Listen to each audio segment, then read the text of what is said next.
Filho e do Espírito Santo. Amém. Ave Maria, cheia de graça, o Senhor é convosco, bendita sois vós entre as mulheres, e bendito é o fruto do vosso ventre, Jesus. Santa Maria, Mãe de Deus, rogai por nós, pecadores, agora e na hora de nossa morte. Ó Maria, concebida sem pecado, rogai por nós que recorremos a vós. São José, rogai por nós. podeis vos assentar.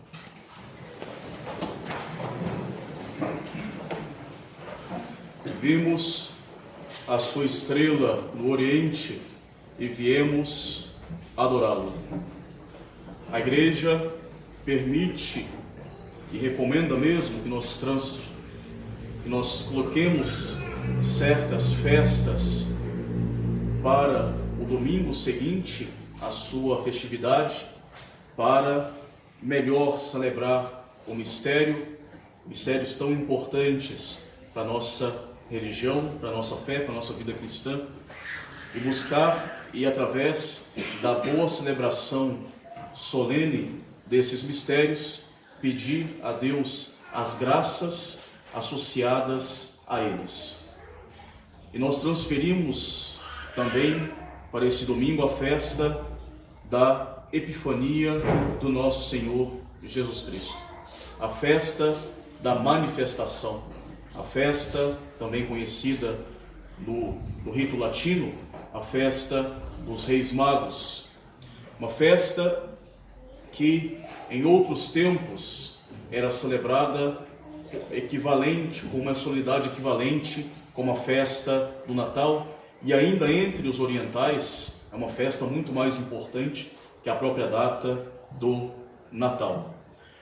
É uma festa que vem coroar, podemos dizer, o auge do tempo natalino, que vem coroar todo esse mistério do Natal do nosso Salvador. Esse mistério da manifestação da nossa salvação naquele menino nascido em Belém. E esta festa coroa este mistério da sua divindade. Nosso Senhor nascido, Ele é Filho de Deus. Esse menino humano, de carne humana, é também Filho de Deus. A sua pessoa é divina e nós devemos adorá-lo. Assim fizeram os magos a partir do Oriente para adorar este menino, este Filho de Deus, que vem a ser a salvação de todos os homens. Epifania, esse nome vem do grego e significa manifestação. E esta data e essa solenidade manifesta, a Igreja celebra para manifestar a divindade de Cristo. Aquele que já está no mundo, aquele nascido, que já está entre os homens, que já caminha, que já vive a vida dos homens, este personagem santo é o próprio Deus, é da mesma natureza de Deus. E por isso, esta festa se desenvolve em 3 mistérios principais. O primeiro mistério, o mistério dos magos, dos sábios do Oriente, que, guiados por uma misteriosa estrela, vão até Belém, onde estava o menino com sua família, para reconhecer a sua divindade, adorando-se, prostrando diante dele, reconhecendo a sua divindade. O segundo mistério que a Igreja celebra neste quadro da Epifania é o mistério do batismo de nosso Senhor Jesus Cristo, que inaugura a sua missão pública, mistério que é celebrado no dia 13, ou seja, na conclusão da oitava e do tempo da Epifania. O Senhor, no seu batismo, a sua divindade, ela é manifestada pelo Espírito Santo, que desce em forma de uma pomba, pelos céus que se abrem e pela voz do Pai que diz: eis aí o meu Filho muito amado, no qual eu coloquei as minhas complacências.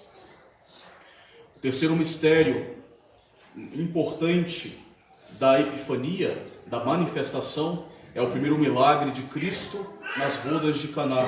Nosso Senhor, no seu primeiro milagre, Ele manifesta diante de todos a sua divindade, inaugurando assim uma vida taumaturga, um primeiro de muitos outros estupendos milagres que vêm confirmar a natureza divina da sua pregação, a sua origem divina. E mesmo podemos ver depois desse tempo, depois da Epifania, um tempo em verde, os evangelhos se concentram sobretudo nos vários milagres de Cristo. É o tempo da manifestação, e os milagres que Cristo cumpre é para manifestar a sua doutrina e a sua divindade.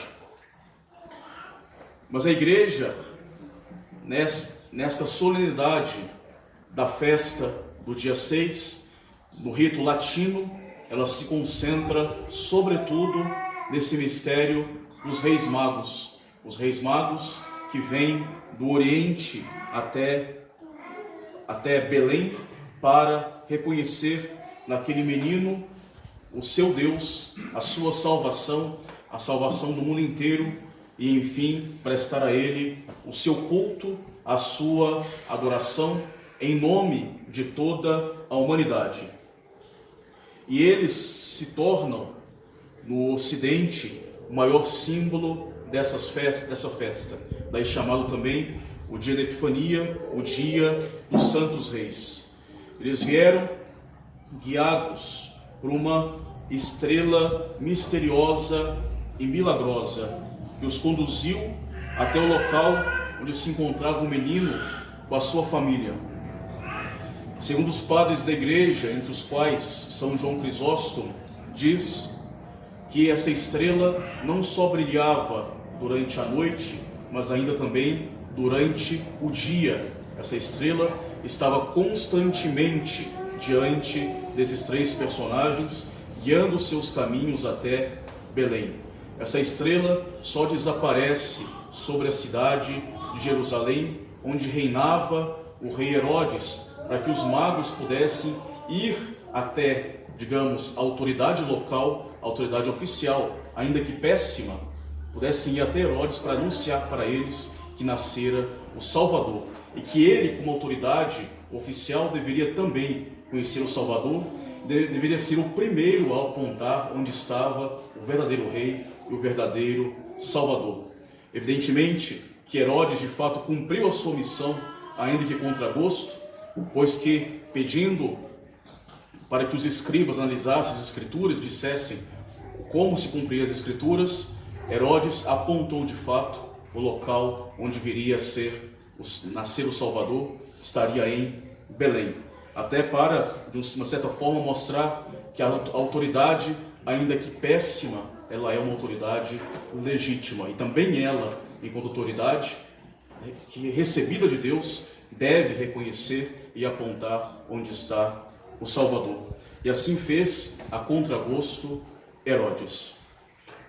E essa estrela que brilhava, que desapareceu sobre Jerusalém e que fez que os magos chegassem até ali, essa estrela, segundo dizem os padres da igreja, muito possivelmente fosse um anjo, não um astro comum, não um cometa, não algo que atravessasse de fato os céus, mas um anjo que, no nível da atmosfera comum, guiasse esses personagens até o local onde estava Cristo.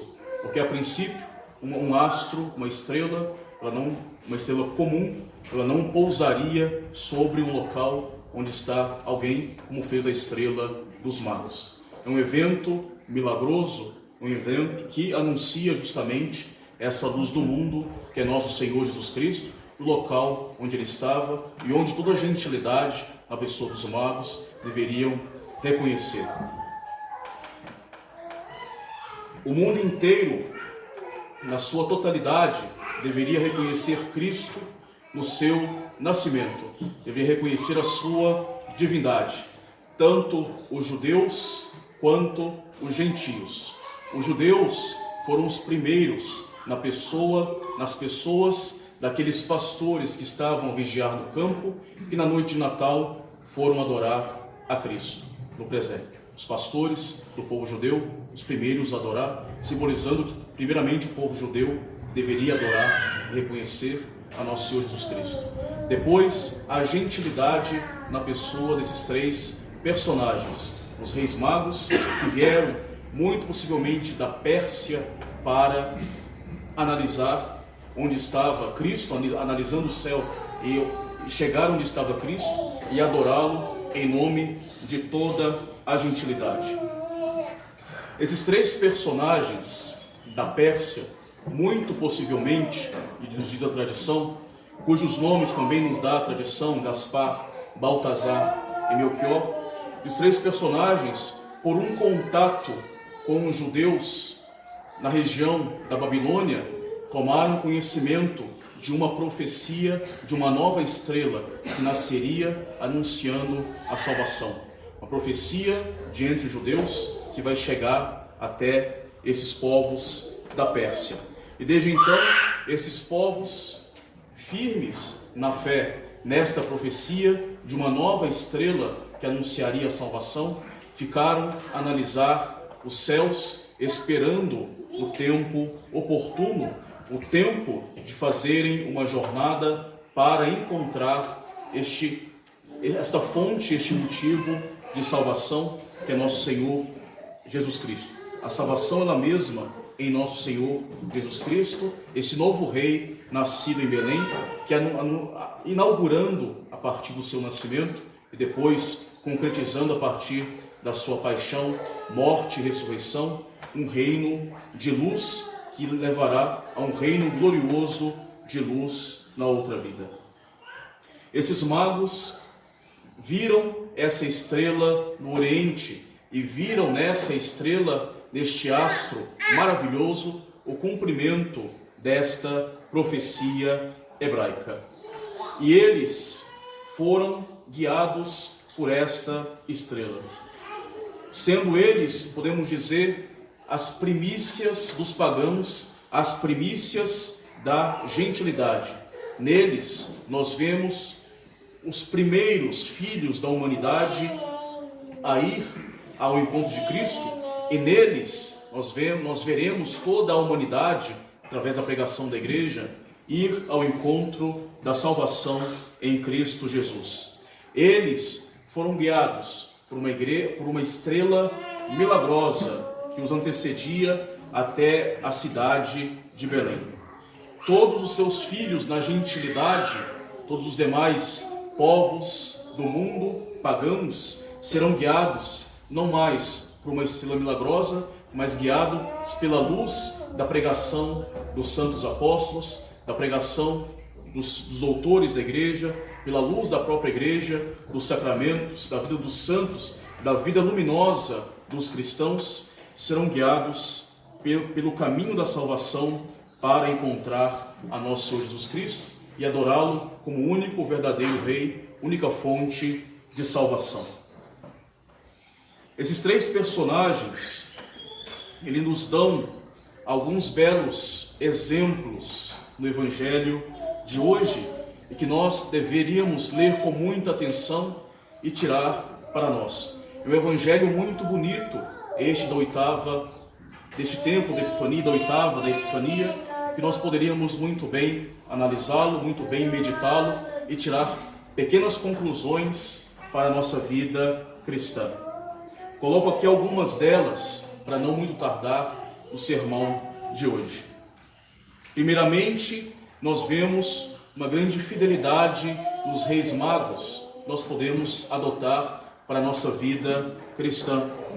Eles foram atentos ao chamado divino, eles abraçaram a verdade, eles creram nas profecias, eles se puseram à espera do sinal, à espera de Cristo. Eles souberam ouvir, estavam atentos e foram fiéis nesta atenção, nessa espera por nosso Senhor, pelo sinal da salvação.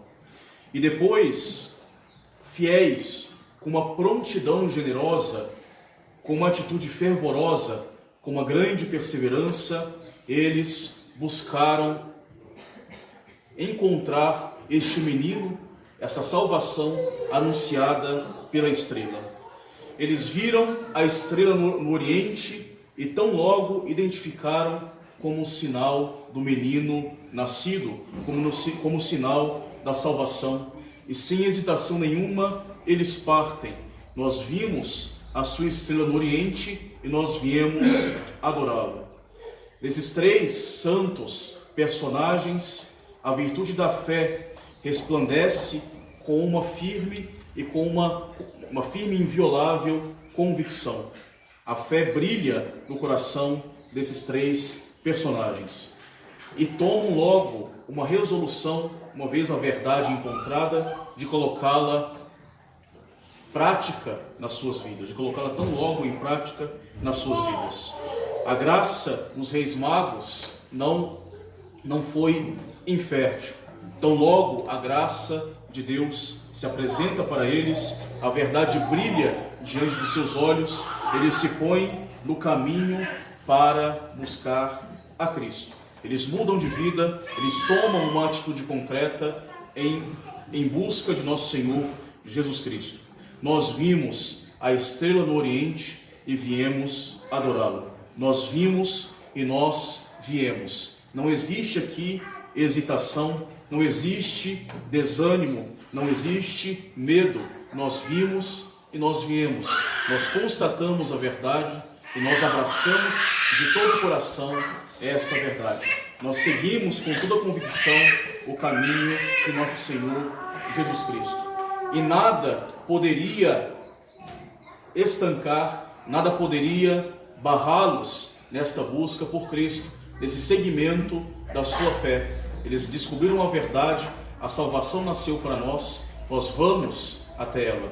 Que a salvação também, ela seja nossa. Eles não temeram os perigos do caminho, eles foram generosos na sua peregrinação, eles não temeram nem o desaparecimento da estrela sobre Jerusalém, eles não temeram a ira do rei Herodes, eles não ficaram com respeito humano diante da inveja e do poder de Herodes, muito pelo contrário, eles foram, enfrentaram, eles quiseram buscar a salvação que já havia brilhado para eles, quiseram abraçar de todo o coração. Nós vimos e nós viemos. Eu sei que essa é a verdade, eu quero abraçá-la totalmente para a minha vida.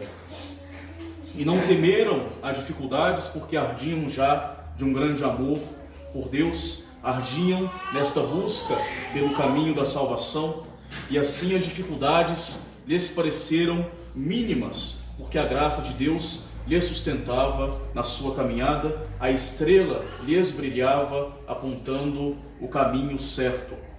E assim nós devemos ser na nossa vida, no nosso processo de conversão, na nossa caminhada. Devemos ser generosos, não temer os obstáculos. Nós conhecemos os mistérios da nossa fé, nós conhecemos a verdade, devemos abraçar a nossa vida concreta sem hesitação.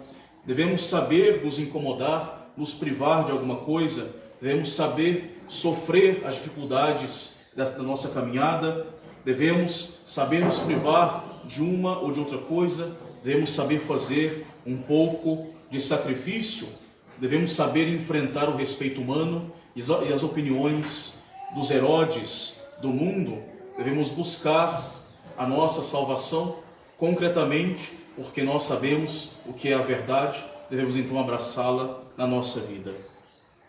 Nós devemos ver nessa luz que nos guia, a graça de Deus que nos guia e nos aponta o caminho, devemos ter diante de nossos olhos a nossa finalidade, que é Deus, que é o nosso único necessário, que é a nossa salvação, e poder fazer tudo, percorrer os caminhos para chegar até Ele. Essa estrela, ela desaparece de Jerusalém, quando chegam perto de Jerusalém, e o que os obriga a entrar na cidade santa para perguntar sobre o menino, para perguntar onde estaria, segundo as profecias, o local exato onde o menino iria nascer. Depois, saído de Jerusalém em direção a Belém, a estrela lhes aparece outra vez, e isso lhes enche de uma grande alegria. Vendo novamente a estrela, eles ficaram possuídos de uma grandíssima alegria. Isso deve ser para nós exemplo da alegria cristã. Nós não temos motivos para desesperar da nossa salvação. Nós temos os meios que nos guiam pelo caminho da salvação. Nós temos a vida dos santos, nós temos a Santa Missa, nós temos a Santa Igreja, nós temos os santos padres, os papas, nós temos os santos doutores, os sacerdotes, os santos bispos, que deixaram todo um legado de doutrina para iluminar os nossos caminhos e encontrar a nosso Senhor Jesus Cristo. E contemplando todos esses meios de salvação que a Igreja nos dá, que Cristo nos deixou, a nossa alma deve provar de uma grande alegria, encher de uma grande alegria, sabendo que se eu seguir por esses caminhos, eu encontrarei a maior das alegrias, que é nosso Senhor Jesus Cristo. Eu saberei encontrar a alegria da minha salvação. Vendo novamente a estrela, foram possuídos de uma grande alegria.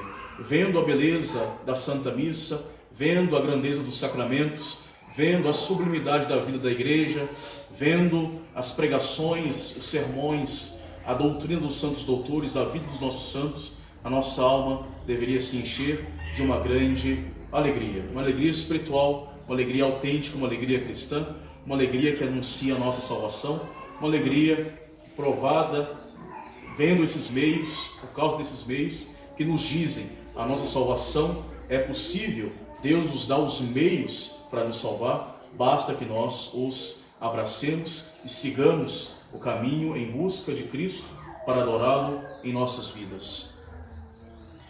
Depois, podemos ver ainda que esses ilustres viajantes, chegando até Belém, chegando no local onde estava a Sagrada Família, Jesus com Maria e São José, que hoje também nós festejamos, chegando em tal lugar onde estava ali pousada aquela misteriosa estrela, eles não se deixaram desanimar.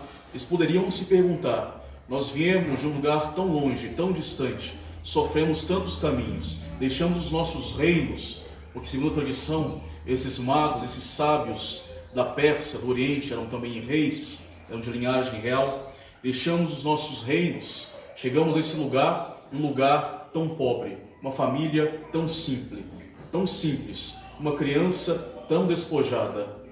Parece não combinar muito esse mistério da misteriosa estrela que nos guia no Oriente. Esse milagre misterioso da estrela nos leva a um lugar tão despojado. Mas eles não se perguntaram desta forma como nós iríamos nós mesmos nos perguntar. Mas eles conseguiram, pela luz da fé, que já de alguma forma crescia nas suas almas, eles souberam reconhecer naquela mulher que parecia tão simples, naquele pai de família que parecia também tão simples, naquela criança vestida tão pobremente, tão despojada. Eles não desconfiaram daquela situação a qual os levou a divina providência, mas souberam reconhecer naquilo ali a grandeza do mistério de Deus, que se faz homem e que se despoja de tudo para a nossa salvação.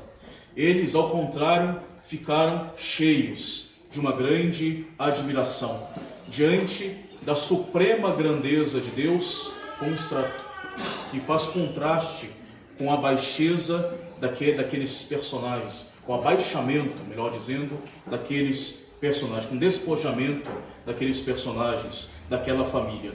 Tantos esplendores, tanto poder, tanta honra escondido ali naquela criança, naquele menino. Tanto poder, tanta majestade. O Criador, que sustenta todas as coisas do seu ser, é sustentado ali nas mãos, nos braços de uma mulher, nos braços de um homem. E eles viram, pela luz da fé, naquela criança, de fato, o Salvador. Aquele menino despojado era o Salvador. E sem hesitação, iluminados e reconhecendo Cristo nos seus despojamentos, o Salvador de toda a humanidade, eles, movidos agora, não mais pelo brilho da estrela, mas pelo brilho da fé, pelo brilho de Deus, eles prostraram-se diante daquele menino, deixaram cair por terras as suas coroas temporais e reconhecendo todo o poder, toda a honra, toda a graça, toda a majestade, toda a glória deve ser dado àquele Deus que aparentemente se despojou da sua grandeza, abaixou-se até nós, assumindo a nossa natureza para nos dar a alegria da nossa salvação, para nos fazer provar das alegrias um dia do reino dos céus. E eles, ali, naquele momento de adoração, da majestade de Deus naquele menino, eles abriram seus tesouros e ofereceram o ouro, o incenso e a mirra. Esses dons caríssimos pelo seu valor humano já na época, eram de fato presentes de alto valor e ao mesmo tempo presentes valorosos pelo significado que eles carregam. O ouro, símbolo da realeza, reconhecendo naquela criança, naquele menino, o Rei dos Reis, o Senhor dos Senhores, o soberano mestre entre os homens.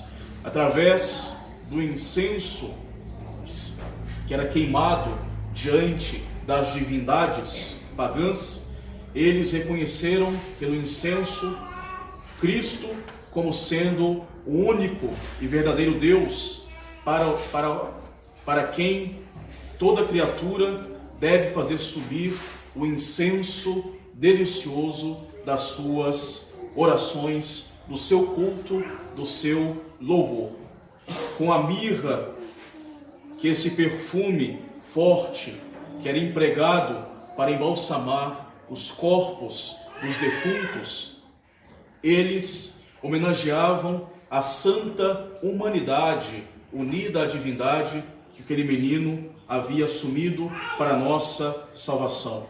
Essa humanidade que deveria ser imolada e que um dia iria ser sepultada com aromas pela nossa salvação. Queria cumprir na sua paixão e morte todo o mistério da nossa redenção, enfim. O ouro, o incenso e a mirra que simbolizam, que mostram as qualidades daquele menino. E o menino soube ser generoso para com esses santos personagens e sabe ser também generoso para conosco por causa desses presentes. Em troca do ouro, nosso Senhor, Ele nos dá esse dom da sabedoria para compreender os seus augustos mistérios e para ensiná-lo a todos os homens.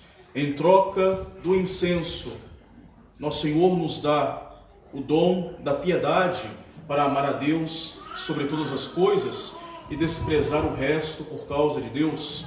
Através da mirra, nosso Senhor nos recompensa com o espírito da mortificação, com o espírito de sacrifício, para que nós sejamos verdadeiros apóstolos para converter os nossos irmãos e buscar também na nossa vida fazer sacrifícios para praticar nós mesmos a virtude, dando exemplo aos outros na nossa própria carne.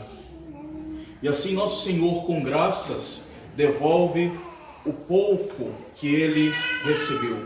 Nosso Senhor devolve o cêntuplo àquilo que lhe é dado. Ele olha a pureza das intenções desses belos presentes e dá graças muito mais valorosas do que estes. E hoje, nessa solenidade, nesta festa da Epifania do Senhor, o que nós poderemos oferecer a Cristo, que Cristo nos pede da nossa parte. Não mais o ouro, o incenso e a mirra na sua forma material, mas esses mesmos elementos, se assim podemos dizer, no seu símbolo, na sua forma espiritual.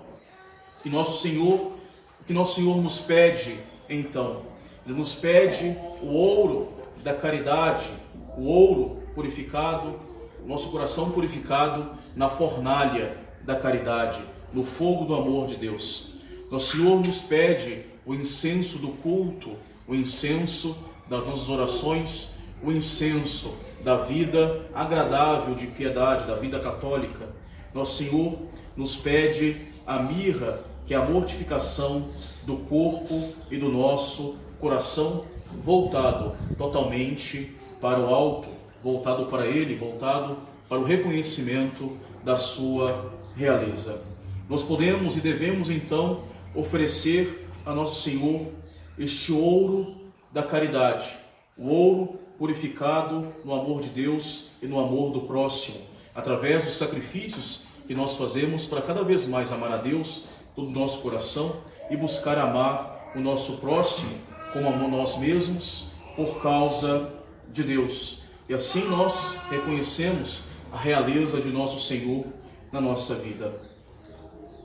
Depois, nosso Senhor nos pede a oração representada por este incenso, que não é a oração rotineira, não é a oração sem reflexão, não é a oração vazia de intenção, não é a oração precária de atenção, mas uma oração de uma elevação humilde da nossa alma, penetrada por um sentimento profundo da nossa miséria e da misericórdia de Deus ao mesmo tempo, e que envia a Deus os desejos mais ardentes de lhe agradar, de melhor servi-lo, e para isso nós oferecemos os nossos pedidos,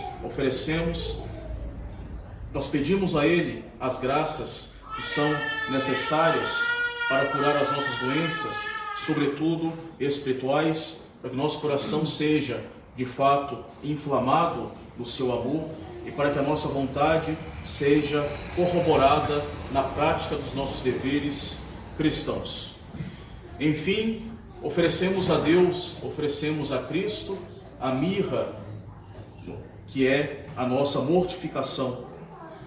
E é essa virtude de penitência que vai conservar a nossa alma e o nosso corpo na pureza dos costumes, na caridade das nossas ações, conserva e aumenta as nossas virtudes, nos ajuda a conseguir as virtudes que nós mais precisamos, nos faz desapegar dos bens materiais, dos apegos excessivos aos bens materiais e buscar elevar a nossa alma na busca dos bens espirituais. Isso se dá através da mirra, das mortificações do nosso dia a dia.